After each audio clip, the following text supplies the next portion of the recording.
नाजरीन, प्रोग्राम दुराहा में खुशामदीद। मैं आपका होस्ट पास्टर मोहसिन इकबाल आज एक बार फिर से आपकी खिदमत में एक नए मौजू के साथ हाजिर हुआ हूँ। नाजरीन, हमारी शुरू से ये कोशिश रही है कि हम अपने प्रोग्राम्स को आपकी खिदमत में लेके आएँ ताकि उन प्रोग्राम्स के वसीला से आप बरकत पाने वाले हो सकें। मैं आपके लिए और आपके घराने के लिए भी खुदावंद से सलामती और बरकत को मांगता हूँ। आज हम एक ऐसे मौजू पर गुफ्तगू करेंगे जो रोज़मर्रा की ज़िंदगी में बड़ा अहम है और हमें उसको पहचानना बहुत ही ज़रूरी है। दुनिया तेज़ी से तरक्की कर रही है और ईमान का जो पहलू है वो बहुत ही गलत एंगल से जो है वो पेश किया जा रहा है। सो आज हम गुफ्तगू करेंगे एक ऐसे मौजू पर जिसका ताल्लुक़ ईमान से है और आज का मौजू भी ईमान है। व्हाट इज़ फेथ, इस पर हम बात करेंगे और हम बात करेंगे कि मसीही ईमान क्या है। दुनिया में बहुत सारे मज़ाहिब मौजूद हैं और हर एक मज़हब फ़र्क ईमान के साथ मौजूद है। मसीही ईमान क्या है, हम कोशिश करेंगे कि अपने प्रोग्राम में इस हवाले से आपको आगाह कर सकें। सो आज इस ख़ास मौजू पर गुफ्तगू करने के लिए मेरे साथ स्टूडियो में जो गेस्ट मौजूद हैं वो पास्टर जावेद असलम साहब हैं। मैं खुदा के खादिम पास्टर जावेद असलम साहब को आज के प्रोग्राम में खुशामदीद कहता हूँ। पास्टर मोहसिन साहब, आपका एक दफ़ा फिर शुक्रिया अदा करता हूँ। आपने अपने प्रोग्राम दोराहा में ईमान के मौजू पर गुफ्तगू करने के लिए मौका दिया और उम्मीद है कि हमारे नाजरीन आज के इस कलाम से और इस मैसेज से यकीनन बरकत पाएंगे। Thank you very much sir, आपको बहुत बहुत खुशामदीद। सर, आज का मौजू जो जिसका हमने चुनाव किया है ये बड़ा ख़ास है और मैं समझता हूँ कि दुनिया में बहुत सारे मज़ाहिब मौजूद हैं, बहुत सारी अक़वाम मौजूद हैं, बहुत सारे लोग डिफरेंट फेथ स्टेटमेंट्स के साथ इस दुनिया में मौजूद हैं और हर एक शख्स जो है वो ये समझता है कि वो ठीक है। कोई भी शख्स दुनिया में ऐसा नहीं है जो ये कहेगा कि जी मैं गलत हूँ। तो आज हम मसीही नुक्ता नज़र के वसीला से इस पर बात करेंगे कि ईमान क्या है। सबसे पहला सवाल ये होगा कि ईमान क्या है, इसकी क्या डेफिनेशन है आपके पास? जी, ईमान का मतलब है तवक्कुल करना, ठीक है, भरोसा करना, तकिया करना। ओके, किसी पर तकिया करना, यानी जिस पर आप ईमान रखते हैं उस पर मुकम्मल तौर पर उस पर भरोसा करना। ठीक है, और अगर और ज़्यादा आसान करूं तो अपने आप को उसके रहमो करम पर छोड़ देना। राइट, ये ईमान है। और बाइबल हमें बताती है कि बगैर ईमान के खुदा को पसंद आना नामुमकिन है। जी, तो इसका मतलब है कि ईमान जो है वो बुनियादी चीज़ है। ठीक है, अगर ईमान की समझ नहीं है तो हमारे पास ईमान भी नहीं है, और अगर ईमान नहीं है तो फिर हम खुदा को पसंद भी नहीं आ सकते। तो इसलिए बहुत ज़रूरी है ताकि हम उस ईमान को समझे जो बाइबल हमें बताती है। जी, बहुत खूबसूरत बात आपने की है सर। ईमान के हवाले से जब हम दीगर अध्यान का मुताला करते हैं तो हर एक का फ़र्क ईमान है, लेकिन मैं ये समझता हूँ कि इंसान के पास एक ऐसे ईमान का होना ज़रूरी है जिस पर उसका कामिल भरोसा, जिस पर उसका कामिल ईमान हो और वो ईमान ठीक हो, उसके पास अच्छी दलील मौजूद हो अपने ईमान की। तो सवाल यह है कि इंसान के पास एक ईमान का होना क्यों ज़रूरी है? दो ईमान तो देखे होते ही नहीं है। ठीक है, ईमान अगर एक ही होता है। ओके, और बाइबल हमें बताती है ज़बूर नंबर 91 में, साम 91 में, ओके, जो जिस चीज़ पर तवक्कुल करता है वो उसका खुदा है। ओके, तो हर मज़हब में, हर अध्यान में लोगों के पास एक ईमान है, तो वो ईमान उसी के मुताबिक है जिस चीज़ पर वो भरोसा करते हैं, जिस पर वो तकिया करते हैं। हम भी ईमान का दावा करते हैं, तो हमारा ईमान क्या है? हमारा ईमान यह है कि हम अपने खुदावंद पर ही भरोसा करते हैं और यकीन करते हैं और तवक्कुल करते हैं। और इसके बारे में लिखा है कि जो कोई खुदावंद पर तवक्कुल करता है वो कोहे सयून की मानिद अटल बल्कि कायम है। यानी कोहे सयून पहाड़ है जो मजबूत है, जिसे कोई हिला नहीं सकता। ठीक है, तो खुदावंद पर तवक्कुल करने वाला भी, खुदावंद पर ईमान रखने वाला भी ऐसा ही है। अगर वो दुरुस्त ईमान पर है तो वो कोहे सयून की तरह अटल है और कायम है, पुख्ता है, यानी कि पुख्ता, मजबूत है, मजबूत है। All right, thank you very much sir. ईमान की बात हो रही है सर, तो आपने कहा कि ईमान जो है वो कोहे सयून की मानिद है। कोई भी शख्स जिसका ईमान पुख्ता है या जो किसी चीज़ पर एक स्ट्रॉन्ग बिलीव रखता है वो उसका ईमान होता है। तो कुछ ऐसे भी लोग हैं जो ज़िंदा खुदा को नहीं बल्कि अपनी ही बनाई हुई चीज़ों को मानते हैं और उनका एक बिलीव सिस्टम होता है। तो आप क्या कहेंगे ऐसे लोगों के हवाले से जिसको हमने बनाया है अपने हाथ से, क्या वो दुरुस्त ईमान है या जिसने हमें बनाया है वो दुरुस्त ईमान है? बाइबल इसके हवाले से क्या रोशनी डालती है? जी, बाइबल बिल्कुल इसके बारे में वाज़िया तालीम देती है कि जिसने हमें बनाया है, जिसने हमें पैदा किया है, उसी पर तवक्कुल करना, उसी पर भरोसा करना, उसी का यकीन करना, ये ईमान है। अपनी ही बनाई हुई चीज़ पर कोई कैसे भरोसा कर सकता है, कैसे ईमान रख सकता है? जैसे कि मिसाल के तौर पे हम अपने खुदा से तवक्का करते हैं कि वो हमें छुड़ाता है, वो हमें बचाता है, वो हमें ब्लेस करता है। लेकिन जो हमने अपने हाथों से बनाकर हम कहें कि ये मेरा खुदा है, इस बार मेरा भरोसा है, वो तो किसी को बचा ही नहीं सकता। पिछली जब ये फ्लड्स आए तो उसमें देखा कि एक शख्स जो है वो भाग रहा है और एक बुत को उसमें से बचा रहा है। और वो बुत कौन सा था? जिसको वो मानता था, जिसकी वो पूजा करता था। यानी ये कैसा खुदा है जिसे इंसान मखलूक जो है वो बचा रहा है। तो मखलूक खालिक को नहीं बचाती है बल्कि खालिक मखलूक को बचाता है। ठीक है, दैट्स वंडरफुल। आप ये कहना चाह रहे हैं कि जिसको हम बना रहे हैं इट मीन्स कि वो तो हमारी कारीगरी है।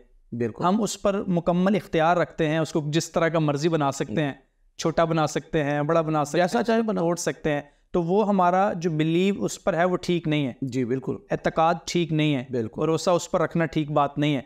वो जिसने हमें बनाया है, तो इसकी आइडेंटिफिकेशन क्या है आपके पास? आप कह रहे हैं कि जिसने हमें बनाया है हमारा उस पर ईमान होना चाहिए। तो ईमान की डेफिनेशन इस हवाले से हमारी रहनुमाई करती है कि वो जो नज़र ना आने वाली शय है उस पर हम भरोसा कर रहे हैं। ये भी एक ईमान का बड़ा एक अजीब सा पहलू है, क्योंकि इस दौर में दुनिया तरक्की कर रही है, दुनिया जो है वो आर्टिफिशियल होती जा रही है और वो ज़िंदा खुदा से मुनहरफ भी है और वो उसको मानती भी नहीं है। लेकिन आप बाइबल मुकद्दस को प्रीच करने वाले लोग हैं, आप क्या समझते हैं सवाल?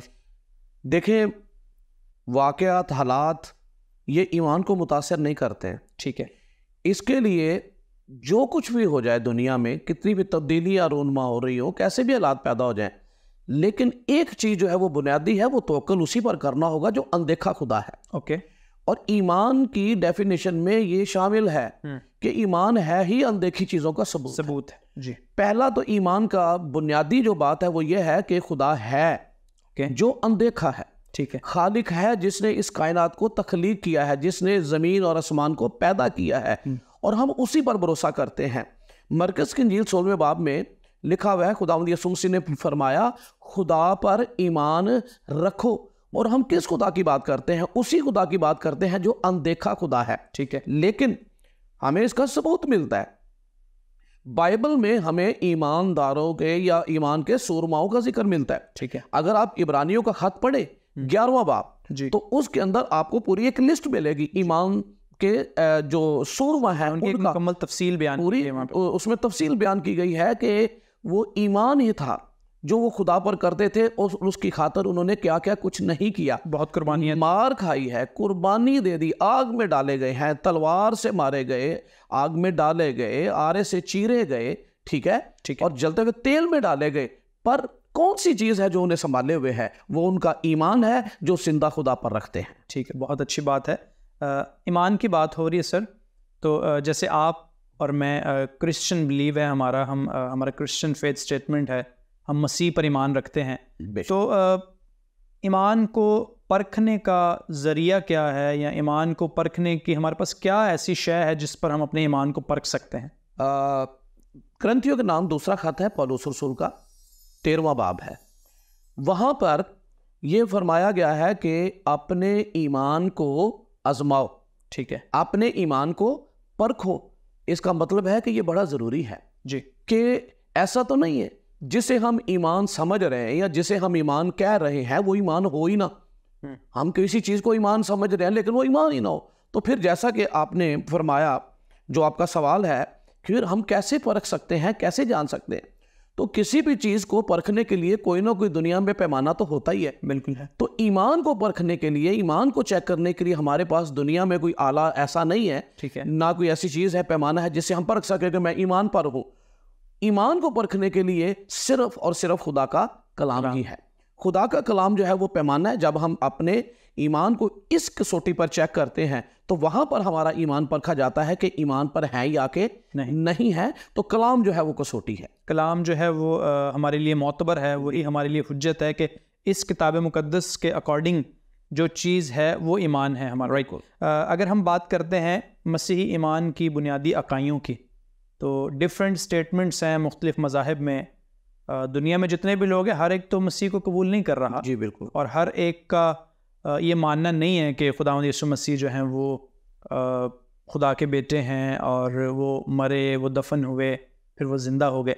तो आप क्या समझते हैं कि मसीही ईमान की जो बुनियादी अकाइयाँ हैं, बहुत सारी हो सकती हैं, लेकिन जो बुनियादी हैं जिनको हम किसी को अगर मसीह के हवाले से बताना चाहें तो हम किस तरह से उसको बता सकते हैं? जैसा कि हमारे पास रसूलों का अकीदा है, ठीक है, ये हमारे ईमान की बुनियाद है। मतलब पूरी जो टीचिंग्स हैं बाइबल की, उसको एक समझने को उसे एक कूजे में ये बंद करना, ये उसमें जो है ना उसे डाल दिया गया है। ठीक है। वो अकीदा है, बाकी सारी उसकी डिटेल्स हैं। ओके, ठीक है। तो यूहन्ना की इंजील 3 बाब में लिखा हुआ है कि खुदा ने दुनिया से ऐसी मोहब्बत रखी कि उसने अपना इकलौता बेटा बख्श दिया ताकि जो कोई उस पर ईमान लाए वो हलाक ना हो बल्कि हमेशा की जिंदगी पाए। तो बगैर ईमान के अगर कोई खुदावंद पर ईमान नहीं रखता और उस पर भरोसा नहीं करता तो फिर इसका मतलब है कि वो हमेशा की जिंदगी का वारिस भी नहीं है। क्योंकि आगे ही जाकर लिखा हुआ है, जो कोई खुदा के बेटे पर ईमान लाता है वो हमेशा की जिंदगी का वारिस ठहरता है। तो कलाम मुकद्दस में लिखा हुआ है, जो कोई उस पर ईमान नहीं लाता, ठीक है, उस पर सजा का हुक्म हो चुका है। तो सीधी सी बात है कि जो कोई खुदा के इकलौते बेटे पर ईमान नहीं लाया उस पर सजा का हुक्म हो चुका है। ठीक है। जब वो इस दुनिया से रुखसत होगा, वो चला जाएगा, तो वो इस दुनिया से गया ही जो है वो सजा के नीचे है। ऑलराइट। लेकिन जो इसी दुनिया में उसके इकलौते बेटे पर ईमान लाता है, और ईमान क्या है कि वो मेरे गुनाह उठाकर ले गया है। यूहन्ना नबी ने इंट्रोड्यूस करवाया था खुदामंद को, ठीक है, और लोगों की तवज्जो जो है वो खुदामंद की तरफ मबजूल करवाई और कहा देखो ये खुदा का बर्रा है। बर्रों से वो वाकिफ थे, उन्हें पता था कि बर्रे किस काम के लिए इस्तेमाल होते हैं। बर्रे कुर्बानी के लिए ज़बह किए जाते हैं और बर्रों को पेश किया जाता है ताकि खुदा हमारे गुनाहों को बख्शे, हमारी खताओं को माफ करे।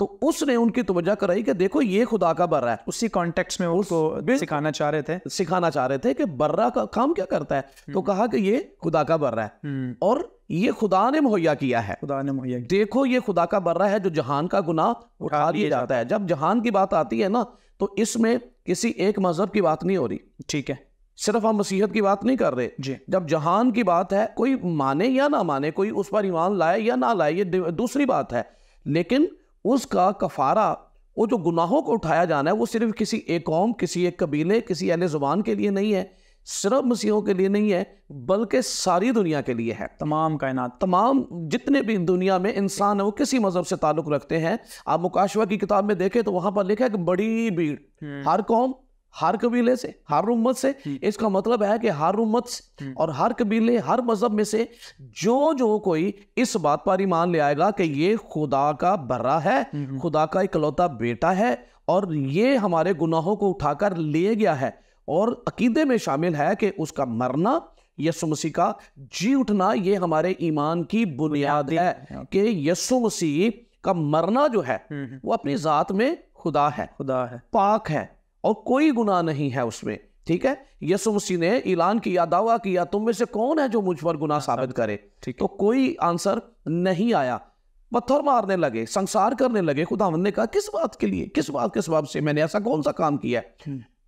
तो उन्होंने कहा नहीं, कोई ऐसा काम नहीं किया, बल्कि तू आदमी होकर अपने आप को खुदा के बराबर बनाता है, इसलिए ये संसार करते हैं। वहां पर भी वो ऐसा काम साबित नहीं कर सके जो गलत किया हो।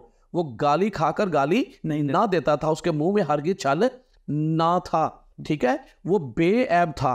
लेकिन यीशु मसीह को फिर भी मसलूब किया गया, वो फिर भी कुर्बान हुआ। किस लिए? हमारे लिए। राइट। और पतरस रसूल इसकी वजाहत यूं करता है कि वो आप हमारे गुनाहों को अपने बदन पर लिए हुए सलीब पर चढ़ गया। और पौलुस रसूल थेसलोनिकियों के खत में इस बात को यूं बयान करता है कि ए भाइयों, जो सो गए या जो मर गए, जो चले गए, उनकी बाबत हम नावाकिफ ना रहे। जब हमें ये यकीन है कि यीशु मर गया और जी उठा, इसका क्या रिलेशन है इसके साथ कि हम नावाकिफ ना रहे, औरों की मानदगाम ना करें? क्यों? यानी वो ये बता रहा है कि अगर हमारा ये ईमान है कि यीशु मर गया तो हमें यही भी यकीन करना है क्योंकि जो जान गुनाह करेगी वो मरेगी, वो मरा मेरे लिए है।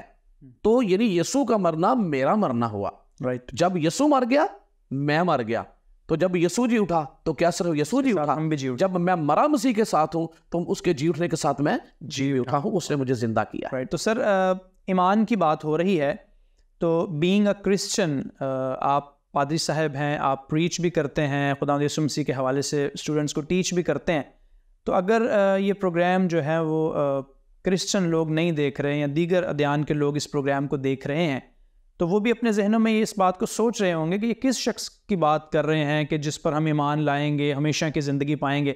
तो आप उनको क्या एड्रेस करना चाहेंगे, या आपके पास क्या स्ट्रेटजी है कि आप खुदावंद यीशु मसीह के हवाले से दीगर अक़वाम को बताएं? जी, मैं इस हवाले से हर एक के लिए मैसेज है। ठीक है, मैं इसको बाउंड नहीं करूंगा कि ये किसी खास तबके के लिए है, ये पूरी दुनिया के लिए है। ओके। क्योंकि जब हम यूहन्ना रसूल की इंजील 3 बाब पढ़ते हैं 16वीं आयत को, तो वहां पर लिखा है खुदा ने दुनिया से ऐसी मोहब्बत रखी। पूरी दुनिया में जहां जहां इंसान बसता है हर एक के लिए उसने अपनी मोहब्बत को जाहिर किया। ठीक है। और ये मोहब्बत जो है, ये खुदा की मोहब्बत, ये अगापे है। ओके। अगापे है यानी ये यक तरफा है। ये मोहब्बत के बदले मोहब्बत वाली बात नहीं है, क्योंकि अगर एक करता है तो फिर दूसरा भी करता है, अगर एक नहीं करता तो दूसरा भी पीछे हट जाता है। तो यहां पर खुदा की मोहब्बत जो है वो किसी भी सूरत में मुतासिर नहीं होती। इंसान देखे गुनाह कर लिया, गुनाह किया, खुदा के खिलाफ चलता है, तो भी खुदा की मोहब्बत मुतासिर इसलिए नहीं होती। खुदा की मोहब्बत कामिल है और उसमें फर्क नहीं आता, मुतलक फर्क नहीं आता। खुदा ने दुनिया से ऐसी मोहब्बत रखी, और क्या मोहब्बत रखी कि खुदा इंसान को बचाने का मंसूबा रखता है। आप ये कहना चाह रहे हैं कि जब हम वहाँ पे देखते हैं कि खुदा ने कायनात से ऐसी मोहब्बत रखी कि उसने अपने इकलौता बेटा बख्श दिया, अब उस पर ईमान लाना जो है बड़ा ज़रूरी है। बिल्कुल। अगर उस पर ईमान नहीं लाते तो इसका मतलब ये है कि वो जो खुदा का मैसेज है जो अपने बेटे के ज़रिए हमें देना चाह रहा है उसको हम पूरा नहीं कर रहे। जी, लिखा हुआ है खुदा ने बेटे को दुनिया में इसलिए नहीं भेजा कि वो दुनिया पर सजा का हुक्म करे, बल्कि किस लिए भेजा है? बल्कि इसलिए भेजा है ताकि लोगों को उस सजा से छुड़ाए, लोगों को मौत से निकाले और जिंदगी में दाखिल करे। और ये सिर्फ और सिर्फ खुदा का बेटा यीशु मसीह कर सकता है। ऑलराइट। यूहन्ना रसूल अपने पहले खत में बयान करता है कि जिसके पास बेटा है उसके पास जिंदगी है। ठीक है। और जिसके पास बेटा नहीं उसके पास जिंदगी भी नहीं है। तो ये तो ओपन मैसेज है हर उम्मत के लिए, हर कौम के लिए, हर कबीले के लिए, हर दुनिया के मजहब के लिए। ये ओपन जो है वो एक मैसेज है खुदा की तरफ से कि वो हमेशा की जिंदगी को हासिल करें। और आज दुनिया में देखिए जितने भी लोग आए, शुरू में देखे कलीसिया जब शुरू हुई, यहूदियों में से ईमान लाए, फिर गैर कौमों में से ईमान लाए, बहुत सारे थे जो बुत परस्त थे वो ईमान लाए, और सब मिलकर अब ना कोई यूनानी रहा ना कोई यहूदी रहा, क्योंकि अब वो सब मसीह कहलाते हैं। और ये वो सारे हैं जो अपने अपने उन अकायद को छोड़कर, जिन चीजों पर वो भरोसा किए थे छोड़कर, उन्हें ये समझ मिल गई कि जो प्रैक्टिस कर रहा था वो रॉन्ग प्रैक्टिस थी, वो मेरा ईमान दुरुस्त ईमान नहीं था। अब उसने जब ईमान को पा लिया तो उस ईमान के वसीला से वो हमेशा की जिंदगी का हकदार ठहरता है। Alright, thank you very much sir, बहुत खूबसूरत बात आपने की है। थोड़ा सा सर हम इजाफा करेंगे इस बात में कि ईमान के हवाले से हम सीख रहे हैं, और जब खुदावंद यीशु मसीह इस दुनिया में मौजूद थे तो बहुत सारे लोग जो हैं वो दिन ब दिन उन पर ईमान लेकर आ रहे थे।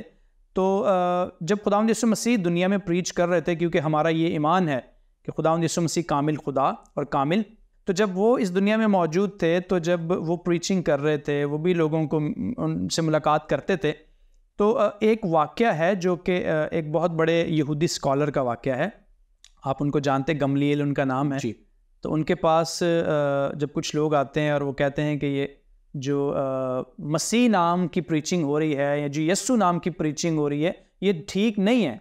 बल्कि शुरू में तो सर आप इस बात को जानते हैं कि खुदावंद यीशु मसीह के जो मुनादी है इसको कुफर भी कहा जा रहा था जी बिल्कुल। कि ये जो नया फ़िरका उठा है ये काफिर हैं, या ये जो नासरी फ़िरका कहला है ये बिदती फ़िरका है जी। तो गमलीएल की जो स्टेटमेंट है वो ईमान के लिहाज से बड़ी कीमती है। हमारे नाज़रीन भी इस बात को सुनेंगे।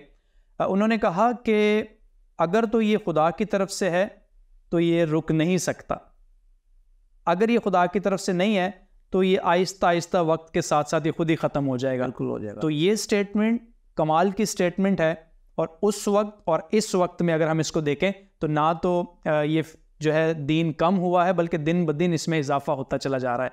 तो ये ईमान की सर एक बहुत बड़ी बात है जो मैं शेयर करना चाह रहा था। गमलीएल ने जो बात आज से 2000 साल पहले की थी जी, और अभी ये स्टार्ट था, कलीसिया बन रही है और अभी जो रसूल है वो प्रीच कर रहे हैं लोगों को, वो इंजील लोगों को सुना रहे हैं। ठीक है। और उस वक्त उसने कहा था, इसलिए कि उससे पहले भी कुछ फिरके थे जी, जो लोग उठे थे और उन्होंने दावे किए थे लेकिन वो अपने टाइम से खत्म हो गए। तो गमलीएल ने उन्हें यही कहा था कि भाई अगर खुदा की तरफ से तो हम इनकी मुखालफत ना करें, खुदा से सजा ना पाए। तो आज 2000 साल के बाद खत्म ना हुआ और बल्कि बढ़ता जा रहा है, इस बात का सबूत है कि ये खुदा की तरफ, दिस इज द फेथ, ये दिस इज द गुड खुदा की तरफ से। बिल्कुल ठीक है। सर आपने इब्रानियों के ख़त का जिक्र किया था जी, तो उसको हम थोड़ा सा जो है टच करते चलते हैं।